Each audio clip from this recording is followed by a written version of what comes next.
नमस्कार। एक बार एक सज्जन ट्रेन में यात्रा कर रहे थे। उनकी साइड की लोअर की बर्थ थी,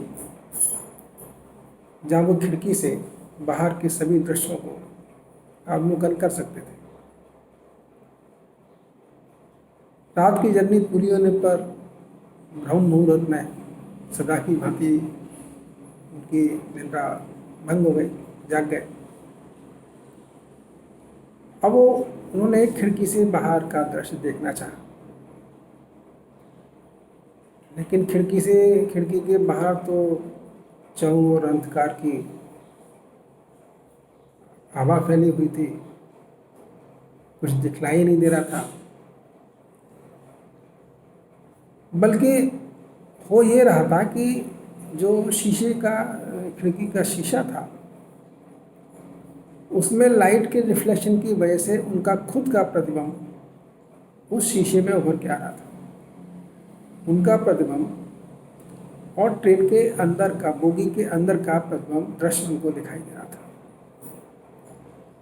वो जब भी बाहर की ओर देखने की चेष्टा करते, एक बाहर का अंधकार, ऊपर से ये स्वयं का प्रतिबिंब, इसकी वजह से उन्हें खिड़की से बाहर देखने का कोई आनंद नहीं आ रहा था। खैर, ट्रेन को चलना था, चलती रही, उनको भी वहीं बैठे रहना था। बैठे रहे।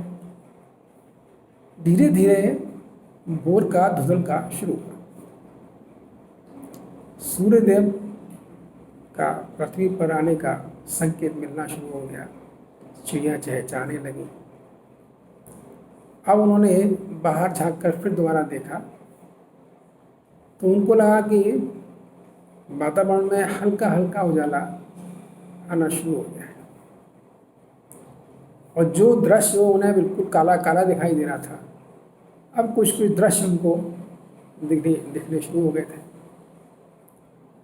और जो प्रतिबिंब था, जो उनका स्वयं का प्रतिबिंब खिड़की में बनता था, शीशे पे बनता था, अब वो भी विलुप्त हो गया था। वो बाहर देखते रहे। सुबह का समय था, बड़ा मनमोहक वातावरण दिखाई दे रहा था। धीरे धीरे सूर्य की किरणें आने लगी और बाहर का पूरा जगत आलोकित हो गया। स्वयं का जो प्रतिबिंब शीशे पर पड़ रहा था, जिसको वो देख के थक गए थे, वो विलुप्त हो, खत्म हो गया। कुछ देर वो ऐसे ही देखने लगे। अंतर्गुत्वा हर चीज़ का एक होता है समय। विचारशील थे, मनन करते रहते थे। उनके चक्षु अंदर से कुछ बोलने लगे, सोचने लगे, देखो ये अंधकार और उजाले का अंतर है। जब हमारे अंतर मन में अंधकार होता है तो हम बाहर का नहीं देख पाते, हम हकीकत से अनजान रहते हैं। बाहर जो था वो तो था ही, वो भी सूर्य के प्रकाश का मोहताज नहीं था, लेकिन सूर्य के प्रकाश की अनुपस्थिति की वजह से वो बाहर कुछ देख नहीं पा रहे थे। तो वो सोचने लगे कि सब कुछ होते हुए भी अगर हमारे अंदर उजाला नहीं आया तो हम सत्य को देख नहीं पाएंगे। और इसके उलट जो हमको दिखाई देगा वो अपना ही प्रतिबिंब होगा। जैसे हमें, वैसे ही हमको ये सब लोग दिखाई देंगे, सृष्टि दिखाई देगी। कुछ उनके अंतर मन में उथल पुथल सी होने लगी। सोचने लगे ये क्या है, ये कैसे अंदर का उजाला, अंदर में उजाला आए, अंदर का अंधकार मिटे। वो उनको ये लगा कि वो तो ट्रेन में बैठे थे, 3 घंटे पहले भी ट्रेन में बैठे थे जब अंधकार था, और अभी भी ट्रेन में ही बैठे हैं, उजाला था। उनका कोई कर्म निहित नहीं है, उन्होंने कुछ नहीं किया, ये स्वतः हुआ। ये प्रकृति के घटनाक्रम के अंदर स्वतः हुआ, न सूर्य उनके कहने से आया, न उजाला उनके कहने से आया, न अंधकार उनके कहने से था गया। ये सब प्राकृतिक घटना है, प्रकृति के आवरण के तहत, प्रकृति की दिशा निर्देश के तहत ये सब चलता रहता है। अंतर सिर्फ इतना हुआ कि उनके ज्ञान चक्षु खुलने शुरू हुए, वो उनके अंदर मन के, और कुछ नहीं हुआ कुछ नहीं, होता रहता है, सब सदा ऐसे होता है। लेकिन जब जाग जाए, जब आपके अंदर के में प्रकाश का आगमन हो जाए, तो दृश्य तो सभी देखते रहते हैं, लेकिन अनुभूति सबको नहीं होती। विज्ञान में एक घटना आती है कि आइजैक न्यूटन एक बहुत बड़े वैज्ञानिक थे। ऐसे ही बैठे थे किसी पार्क में, किसी बाग में। उन्होंने देखा उनके बगल में एक पेड़ था, तो उनसे उस पेड़ से एक फल टूटा, जमीन पे गिर गया। अब अंदर का चिंतन, वो क्योंकि मननशील व्यक्ति थे, वो सोचने लगे ये फल क्यों टूट के नीचे गिरा, ऊपर क्यों नहीं गया। इस घटना ने न्यूटन साहब को चिंतन करने का बहुत अवसर दिया, जिसकी वजह से गुरुत्वाकर्षण या थ्योरी ऑफ ग्रेविटी, इस सब का बारे में दुनिया को पता लगा। ऐसा नहीं है कि थ्योरी ऑफ ग्रेविटी पहले नहीं थी या पहले नहीं था, गुरुत्वाकर्षण पहले भी था, उसके बाद भी रहा। लेकिन एक चिंतक ने, एक मननशील व्यक्ति ने उसका अवलोकन किया, उसको देखा, उस पर विचार किया और एक सूचना जगत को दी कि मैं देखो ऐसा होता है, पृथ्वी में गुरुत्वाकर्षण फोर्स है, आकर्षण है, पृथ्वी अपनी ऊपर चीज़ों को खींचती है। ऐसे ही वो सज्जन सोचने लगे कि मैं अपने मन में ये देख लिया उन्होंने कि भाई ऐसा होता है, प्रकाश आते ही चीज़ें दृष्टिगोचर होनी शुरू हो जाती हैं, नहीं तो अंधेरे में भटकते रहो। लेकिन अब प्रकाश कैसे आए? तो वो थोड़े कृष्ण के वो समर्पित थे, कृष्ण भक्त थे, उनको जो शिक्षा मिली थी उसके अनुरूप हरे राम मंत्र का जाप करते रहते थे और अपने आप को श्री कृष्ण को समर्पित कर दिया था। इससे ज़्यादा उनको समझ में नहीं आता क्या करें। वो सोचने लगे कि यार क्या जो मैं करता हूँ, क्या ये सही है? क्या नाम जपने से, इस मंत्र के जाप करने से ही मेरे अंदर प्रकाश का आलोक हो जाएगा? फिर उनको उस मंत्र की सत्यता पर थोड़ी आशंका होने लगी कि देखो पता नहीं ऐसा होगा कि नहीं होगा, ये मंत्र क्या करेगा, क्या नाम जपने से हमको प्रकाश मिल जाएगा, हमारे अंदर ज्ञान आ जाएगा। चिंतन करते करते उनको एक घटना याद आ गई। एक बार वो प्रयागराज कुंभ में गए थे, पुरानी घटना थी, और देवरा बाबा भी उस समय कुंभ में आया करते थे। उनको स्मरण आया कि वो एक बार जब कुंभ गए तो उन्होंने देवरा बाबा के दर्शन करने का मन में विचार किया। वो देवरा बाबा का कुंभ क्षेत्र से बाहर एक पेड़ पर मचान लगता था। उनका जो टेंट था वो प्रयागराज कुंभ क्षेत्र के थोड़ा बाहर रहता था और बाबा मचान पर ही आसीन रहते थे हमेशा। बड़े मशहूर संत थे, अभी भी उनकी चर्चाएं, उनके नाम लोग अक्सर याद करते रहते हैं।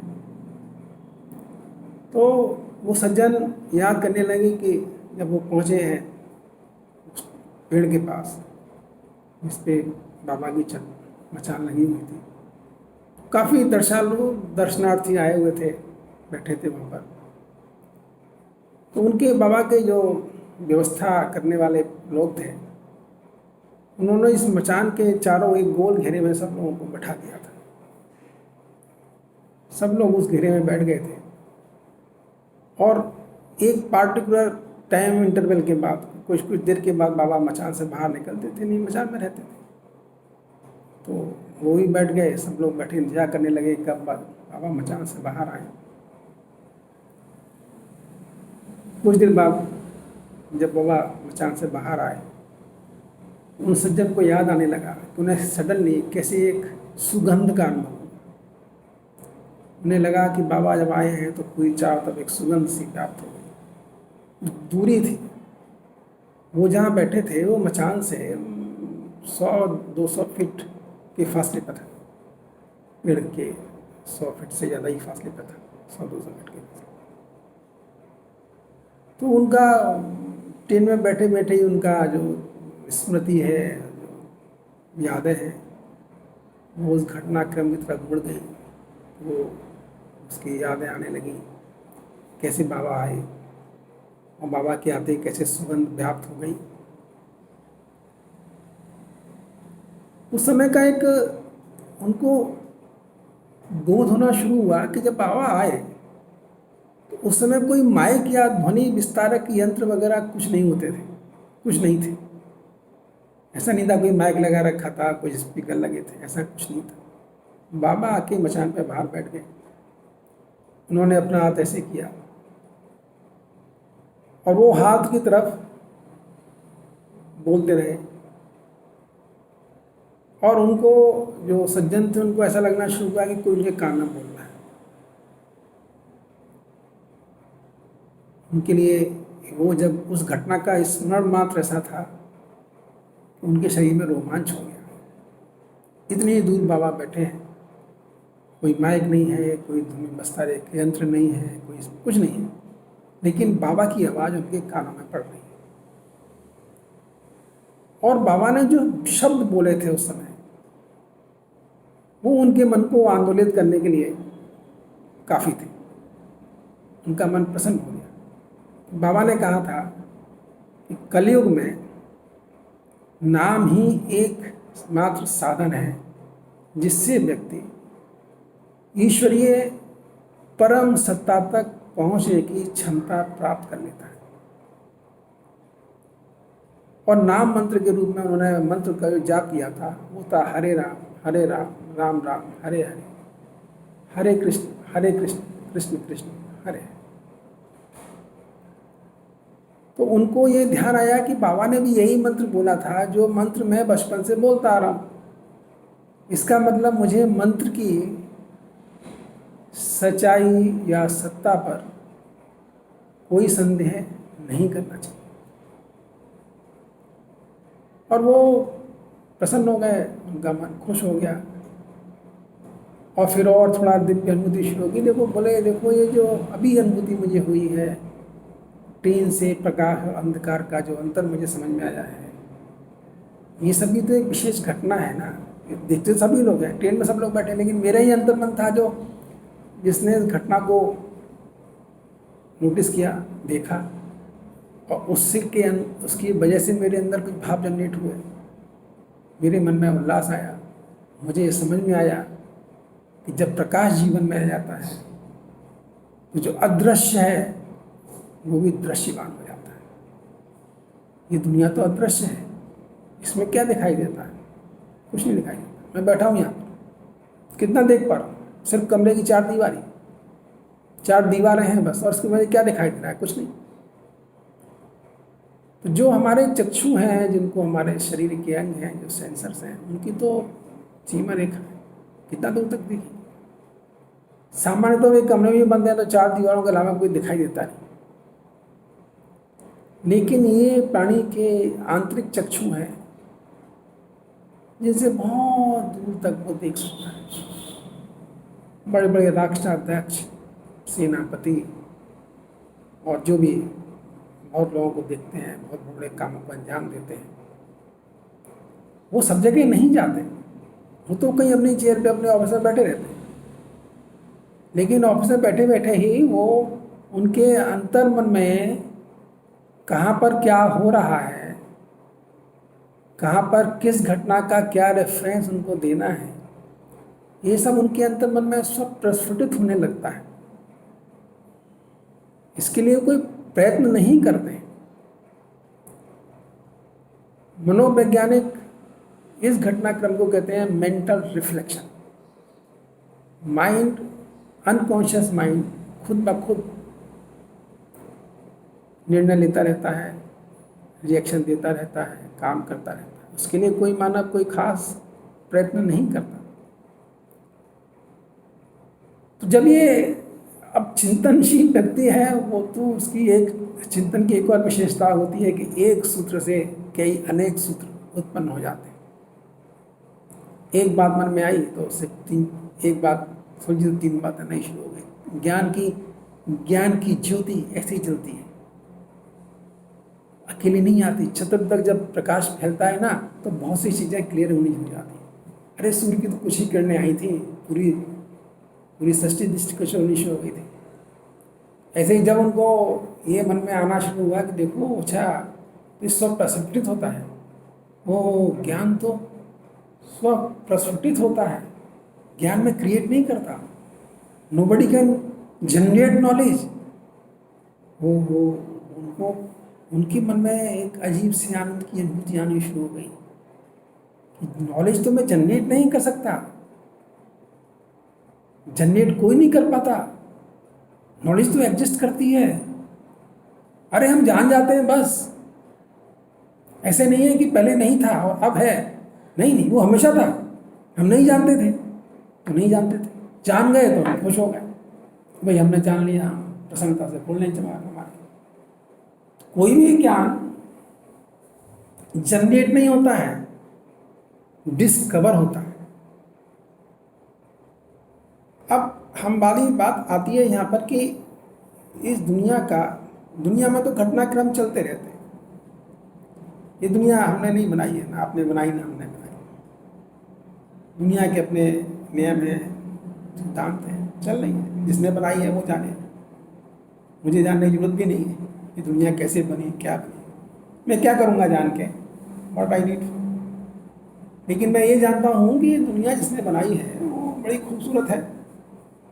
हम उसी दुनिया के अंग हैं और हम आए हैं तो इस दुनिया को आनंद की अनुभूति कर लें, क्योंकि इस दुनिया में बहुत ऐसा है जो आनंद में है, बहुत कुछ दुख भी है। संसार में दुख भी बहुत है लेकिन आनंद भी बहुत है।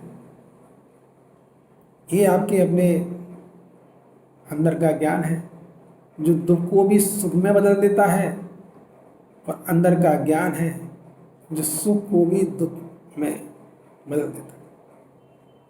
तो ऐसा कुछ नहीं है कि हम इस सुख और दुख की परंपरा में दुनिया को हम ले आए। तो उन चिंतक महोदय का जो चिंतन था वो थोड़ा बड़े परिवेश में चला गया। देखिए, माइंड का या हमारी सोच कितनी गतिमान है, कितनी गतिशील है, उसकी गति कितनी ज़्यादा है, कहीं पहुंच जाती है। वो बैठे, उनका शरीर बैठा ट्रेन की बोगी में, छोटी सी बोगी, छोटी सी सीट, उस पर पर्दा लगा हुआ है, वो ज़्यादा दिखाई दे नहीं रहा, लेकिन माइंड घूम रहा है। वो याद करना शुरू करते हैं कि ये दुनिया का जो स्वरूप है, जो वर्तमान में स्वरूप है, इस स्वरूप का ये इसका पीछे क्या है। आजकल कहने लगे विज्ञान, सब लोग विज्ञान में बात करते हैं, ज्ञान की बातें करते हैं। इतनी यूनिवर्सिटी हैं, कॉलेज हैं, मैनेजमेंट इंस्टीट्यूट हैं, एक से एक बड़े ज्ञान की उपाधियाँ बांटते हैं, और उस ज्ञान की एवज में उसके विद्यार्थी बहुत बड़े बड़े कैरियर और धन प्राप्त करने के साधन अर्जित कर लेते हैं। ये दुनिया का वर्तमान स्वरूप है जो दिखाई दे रहा है। और इतने वर्तमान स्वरूप में एक कोई ज्ञानी व्यक्ति जो जिसको सच की अनुभूति है, जो बोध जिसको प्राप्त है, वो बेचारा चुपचाप बैठा है। उसको ना कोई देख रहा है, ना समझ पा रहा है कि भाई ये क्या है, बल्कि टोक पड़ देते हैं। इसमें एक और घटना मुझे याद आती है कि मैं एक बार एयरपोर्ट पर गया था, किन्हीं को रिसीव करना था। तो उस प्लेन से कुछ 2 संत लोग उतरे, तो मेरे बगल में 2 सीनियर सिटीजन खड़े थे, वो भी किन्हीं को रिसीव करने आए थे। तो वो जो संत प्लेन से उतरे थे, उनके हाथ में कोई खास सामान वामान नहीं था, खाली से थे। उनको देख के वो दोनों सीनियर सिटीजन हंसने लगे।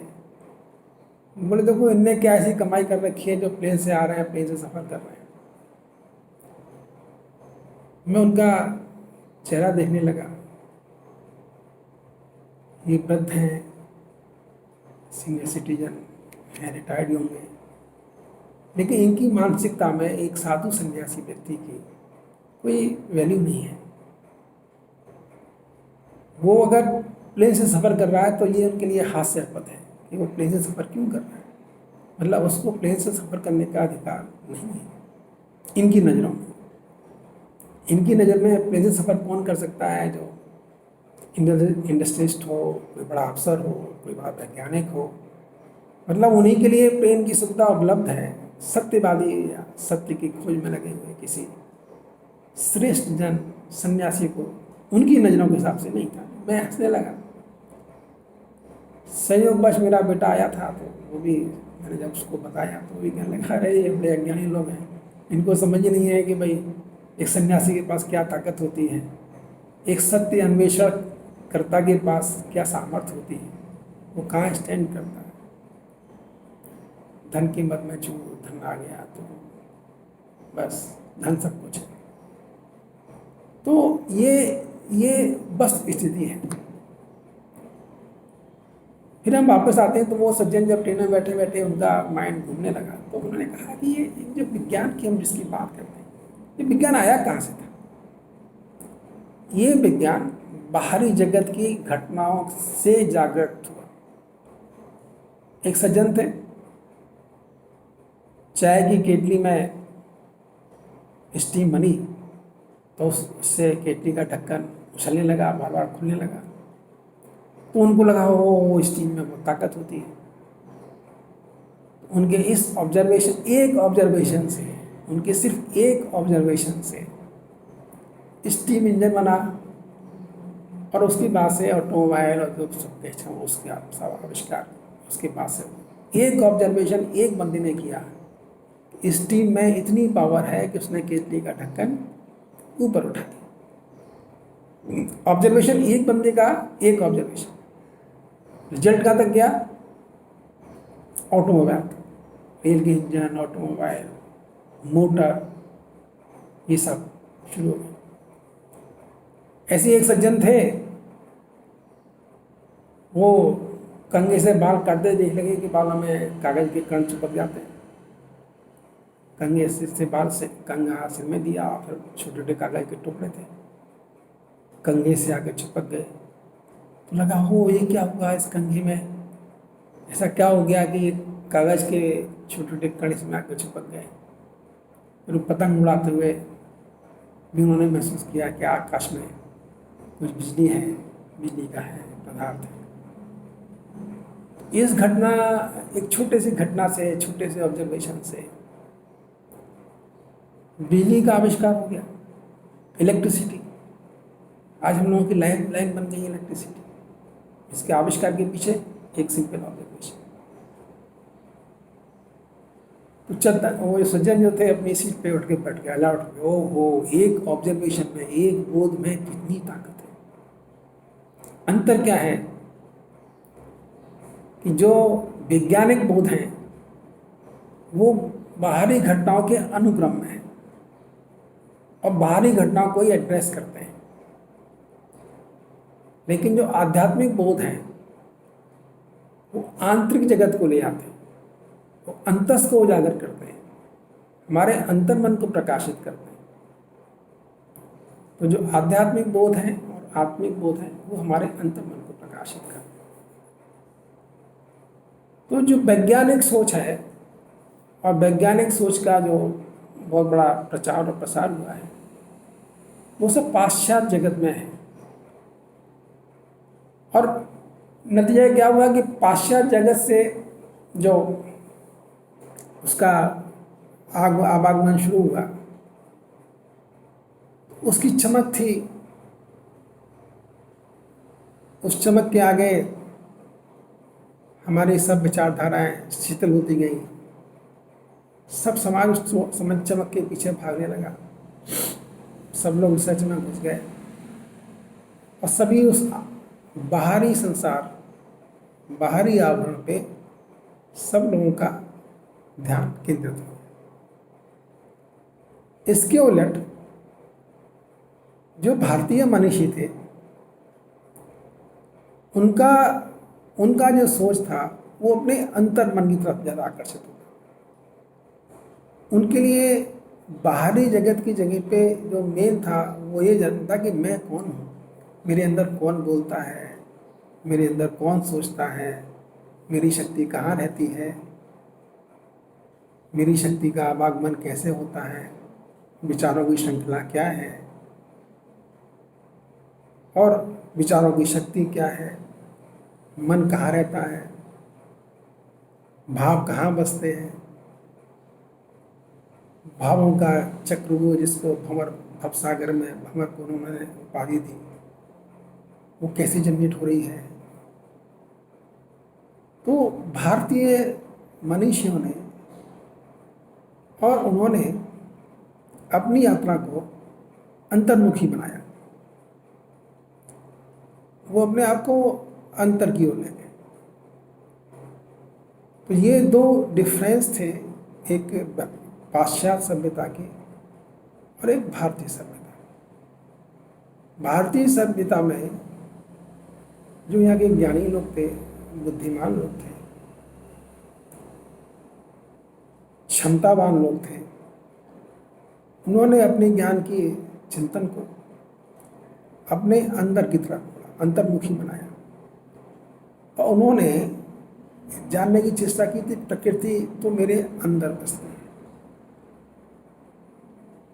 बाहरी संसार तो बदलता रहता है, अभी कुछ है, 1 घंटे बाद कुछ हो, 1 घंटे बाद कुछ हो। तो भारतीय ऋषि मुनियों ने कभी बाहरी जगत को महत्ता नहीं दी, उनके लिए अंतर्मुखी होना ज़्यादा उपयोगी था। जबकि जो दूसरा पक्ष था, जिसको हम पाश्चात्य जगत बोलते हैं, वैज्ञानिक पक्ष बोलते हैं, उसके लिए विज्ञान बाहरी आवरण बहुत महत्वपूर्ण था। हम बाहर क्या परिवर्तन ला सकते हैं, बढ़िया से बढ़िया मोबाइल सेट कैसे बना सकते हैं, बढ़िया से बढ़िया कार कैसे बना सकते हैं और बढ़िया होटल रेस्टोरेंट, मतलब हमारे जो चेतना शक्ति है, हमारा जो कॉन्शियसनेस है, उसको बाहर की तरफ, हमारी अपनी ऊर्जा जो है, हर व्यक्ति की अपनी एक ऊर्जा है और अपना हर व्यक्ति अपने में एक स्वयं सिद्ध है, संपूर्णता उसी के अंदर है और उसी के लिए दुनिया है। तो जो बहिर्मुखी लोग हो गए, भाषा सभ्यता या वैज्ञानिक क्षमता, उन्होंने मानवीय संवेदना और मानवीय चेतना शक्ति को बाहर की ओर खींचना शुरू किया। वो थोड़ा सुलभ था, सुलभ इसलिए था कि किसी एक के ज्ञान को, एक की उपलब्धि को कोई बिना ज़्यादा प्रयत्न करने के, स्वतः तपस्या करने के बजाय पैसे से प्राप्त कर सकता, धन से प्राप्त कर सकता। समझने के लिए हम मोबाइल की बात करते हैं, हम सभी लोग मोबाइल का इस्तेमाल करते हैं, ज़्यादातर मोबाइल सेट है, टेक्नोलॉजी बहुत आगे बढ़ गई।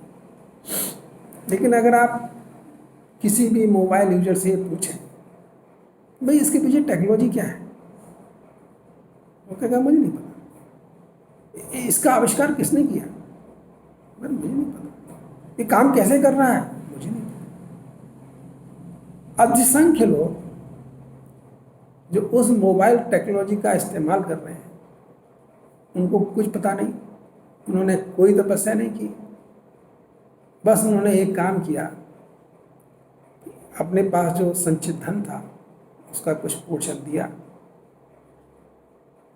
और मोबाइल फ़ोन खरीद लिया और इस मोबाइल फ़ोन से उन्होंने दूर श्रवण और दूरदर्शन की सुविधा हासिल कर ली। अब इसका सदुपयोग तो बहुत कम हो रहा है, शायद दुरुपयोग ज़्यादा हो रहा है। और सदुपयोग भी क्या हो रहा है, क्योंकि जितना विस्तार में ये जगत हो गया है, बाहरी जगत, उसका नियंत्रण करने में ही इसकी आवश्यकता, ये इसका एक पार्ट बन गया नियंत्रण करने का। क्योंकि बाहरी जगत को हम इसकी बना आवश्यकता कि हम बगैर इसके इस्तेमाल किए बाहरी जगत को हम उससे नियंत्रण नहीं कर सकते। लेकिन जो प्राचीन मनीषी थे, भारतीय मनीषी, वो कहते थे कि ये निरर्थक है, क्या जरूरत है ये सब ज्ञान किसी को देने की, और अगर पाना है तो तपस्या करो।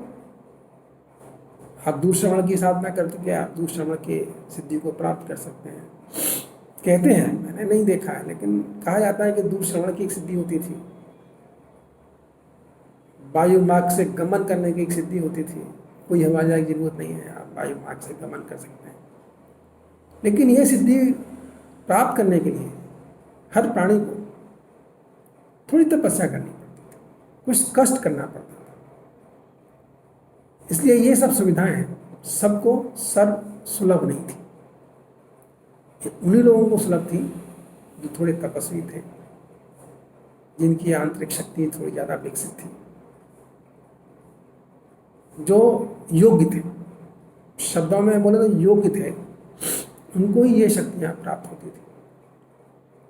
हर किसी को जो अयोग्य नहीं है, जिनको जरूरत नहीं है, जिनको ये इस्तेमाल करने और ना करने की क्या अच्छा बुरा है जिसका आभास नहीं है, उनके लिए ये सब की जरूरत नहीं है। तो भारतीय ऋषिगण तो ऐसे सोचते थे। अब ये इस घटना के परिवेश में, इस सब चिंतन के परिवेश में एक बात मैं अपनी तरफ से भी कहना चाहता हूँ कि आजकल कोरोना का आउटब्रेक चल रहा है। पूरा संसार, जितने देश हैं, जितने लोग हैं, वो सब अपने अपने घरों में बंद हो गए। वैज्ञानिक उन्नति में सबसे चरम पे चलने वाला अमेरिका आज की स्थिति के हिसाब से लगभग 60-65 हज़ार लोगों को हो चुका है, इलाज नहीं मिल पाया। एक छोटा सा वायरस, अदृश्य, जिसे कोई देख ही नहीं सकता, उसने कितना भय व्याप्त कर दिया है, कितना महामारी फैला दी है। सब बड़े बड़े विज्ञान, सब एयरपोर्ट खाली हो गए हैं, प्लेनें खड़े हुए हैं, ट्रेनें रुकी हुई हैं, बसें रुकी हुई हैं, आवागमन खत्म हो गया है, सब अपने घरों में कैद हो गए। तो ये घटना है, समय है, आज है, कल खत्म भी हो जाएगा। लेकिन इस घटना ने कम से कम एक बार मेरे जैसे व्यक्ति को भी ये भली बात सिद्ध कर दी है कि बाहरी जगत पर आधारित ज्ञान सीमाबद्ध है। एक छोटा सा वायरस, एक छोटी सी घटना आपको विचलित कर सकती है,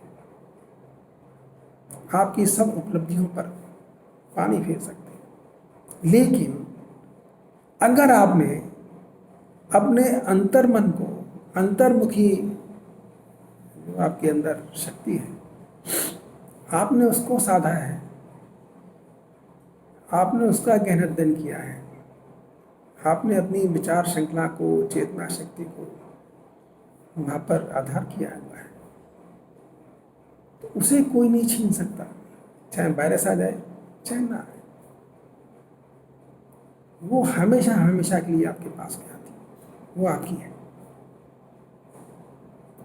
वो घर में बैठे हैं तब भी आपके साथ है, जंगल में विचर रहे हैं तब भी आपके साथ है। अपनी आंतरिक ऊर्जा को समृद्धशाली बनाना, जो हमारे ऋषि मुनियों का एक शिक्षा थी, जो फोकस था कि कैसे हम अपने आंतरिक जगत को, आंतरिक ऊर्जा को स्ट्रोंग करें, इसकी विभिन्न शक्तियों को जागृत करें। देखिए, अंतर समझिए, जिसने भी मोबाइल को बनाया या जो भी लोग इस तरह के अनुसंधान में व्यस्त हैं, वो सब भी इस्तेमाल अपनी आंतरिक शक्तियों का ही कर रहे हैं। वो कोई बाहरी, उनका अंदर मन से विचार आता है, आइडियाज आते हैं, वो रिसर्च कर रहे हैं, समझ रहे हैं, उनके माइंड के अंदर की उथल पुथल होती है, माइंड से आइडिया क्रिएट होते हैं। तो जो भी शिखर पे बैठे लोग हैं, जो इस तरह के अनुसंधानों को अंजाम दे रहे हैं, वो सब भी इस्तेमाल तो अपनी आंतरिक क्षमता का ही कर रहे हैं, आंतरिक ऊर्जा का ही कर रहे हैं।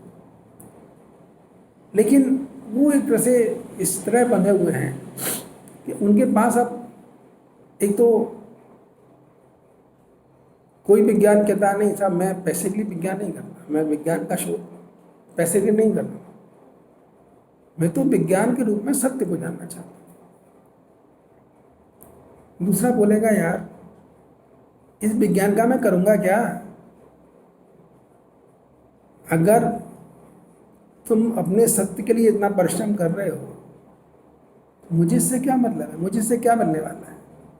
तब वो वैज्ञानिक कहेंगे नहीं नहीं, हम इस ज्ञान को टेक्नोलॉजी में कन्वर्ट करके नई नई चीज़ें विकसित करेंगे, हवाई जहाज, प्लेन, अब प्लेनों में सुधार करेंगे, कारों में सुधार करेंगे, और बढ़िया बढ़िया कारें बनाएंगे, बढ़िया बढ़िया टीवी सेट बनाएंगे, मोबाइल बनाएंगे।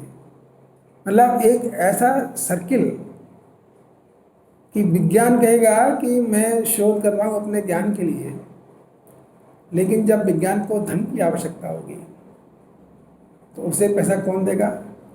टेक्नोलॉजी बनाने वाले। और टेक्नोलॉजी बनाने वाले उसको जब तक मार्केट में बेचेंगे नहीं तब तक उनके पास धन नहीं आएगा। पूरी विज्ञान, टेक्नोलॉजी, रिसर्च, इसके सेंटर में क्या है? धन। धर्म नहीं है, धन। धन, धन के आसपास पूरा विज्ञान, तकनीक, इसकी धुरी क्या है? धन है। धन खींच लो, विज्ञान भी बन, टेक्नोलॉजी भी बन। भारतीय चिंतन, भारतीय शोध कहाँ पर है? आत्म केंद्रित, धर्म के ऊपर है।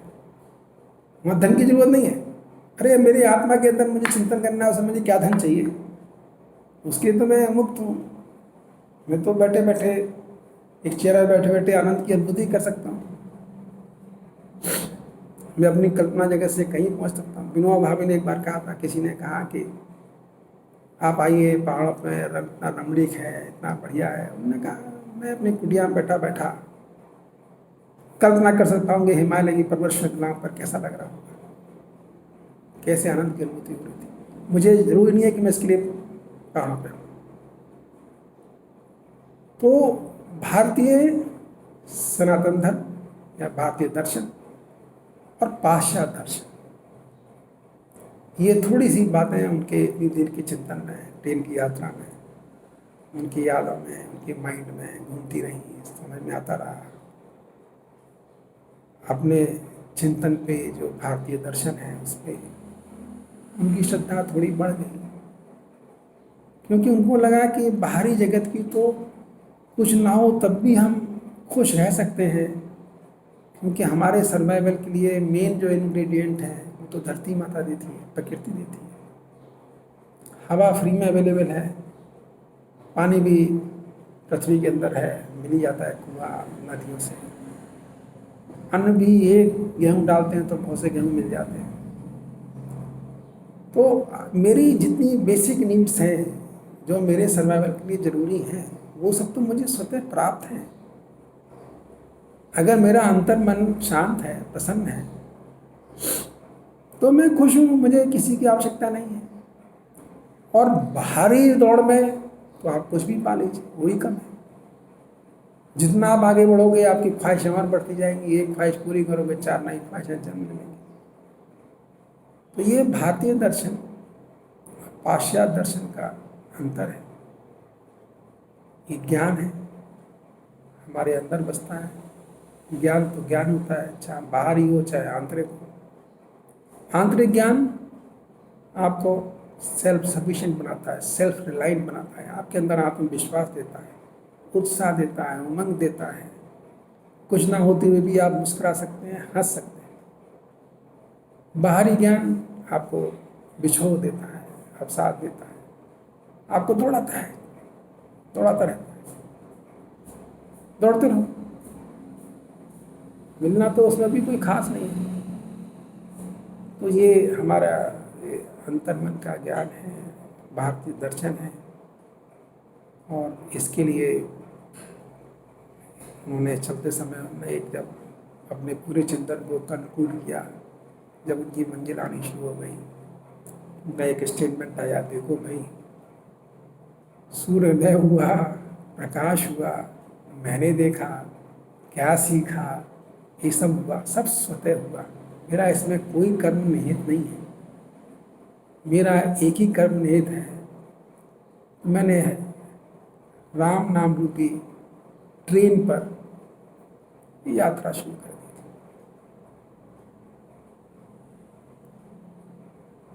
इस मंत्र रूपी ट्रेन की यात्रा मुझे स्वतः अपने आप सभी ज्ञान की ओर ले जा रही है। समर्पण भी इसी का असर है। यात्रा एक ही है, नाम राम हरे राम हरे राम, राम राम हरे हरे, हरे कृष्ण कृष्ण कृष्ण हरे। इस मंत्र रूपी यात्रा पे बैठ जाइए, स्वतः सब ज्ञान, सब रास्ते खुलते चले जाएंगे, खुलते चले जाएंगे। कृष्ण भी अपने आप आपके जीवन में आ जाएंगे। ऐसा नहीं है कि आप भी बहुत खोज करेंगे, गुरु भी आ जाएगा। जब जिस चीज़ की आपको आवश्यकता होगी वो आपके पास आ जाएगी। ऐसा कहा गया है, शास्त्र भी कहते हैं, गीता भी कहती है, योग क्षेम व्यय में हम मेरी शरण में तो आ जाओ, हमारा ये शोक मैं बहन करूँगा। अब हम प्रभु को धन्यवाद देते हुए अपने इस चर्चा को विराम देते हैं। जय श्री कृष्ण।